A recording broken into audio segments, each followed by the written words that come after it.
ಕೆರೆಯುವುದೊಂದು ಸುಖ.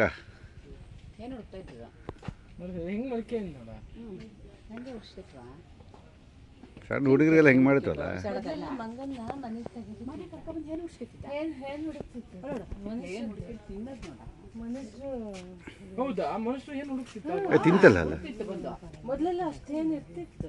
ನಾವಕ್ಕೆಲ್ಲ ಸಣ್ಣಕ್ಕಿದ್ದಾಗ ಏನು ಸಿಗರು ತೆಗಿಯೋ ಹಣ್ಣಿಗೆ ಮತ್ತೆ ಲಾಯ್ಸಿಲ್ ಅಂತ ಒಂದು ವಿಷ ಒಂದು ಹೇನಿನ ಔಷಧಿ ಅದನ್ನ ರಾತ್ರಿ ಹಚ್ಚಿಕೊಂಡು ಟವಲ್ ಕಟ್ಕೊಂಡು ನಾನು ಕೇಳೋದು ಕಳಗಪ್ಪತ್ತೆ ಏನೆಲ್ಲ ಒಬ್ಬೊಬ್ಬರಿಗೂ ಇಲ್ಲ ಏನು ಸಂತತಿಯೇ ಈಗೆಲ್ಲ ಶಾಂಪು ಗಿಂಪು 2 ಜಡೆ ಮನ್ಕೊಳ್ಳೋದಾಗ ಕರೆಕ್ಟಾಗಿ ಬದಲೆ ಮಾಡ್ತಿರ್ತಾರೆ. ಹಿಂದುಗಡೆ ಕುತ್ಕೊಂಡ್ರು ಹಿಂದುಗಡೆ ಹುಡುಗಿಯರು ಗಂಡಿಗೆ ನುಡಿಯೋದು ಕಾಣಿಸ್ತಾ ಇಲ್ಲೆಲ್ಲ ಹತ್ಕೊಬಿಟ್ಟಿತ್ತು. ಎಂತಕ್ಕೆ ಗೊತ್ತಿಲ್ಲ ಅವಾಗ ಬಹುಶಃ ಪ್ಯಾರಾಸೈಟ್ಸ್ ಅವು. ತುಂಬ ಆಗ್ತಿತ್ತು.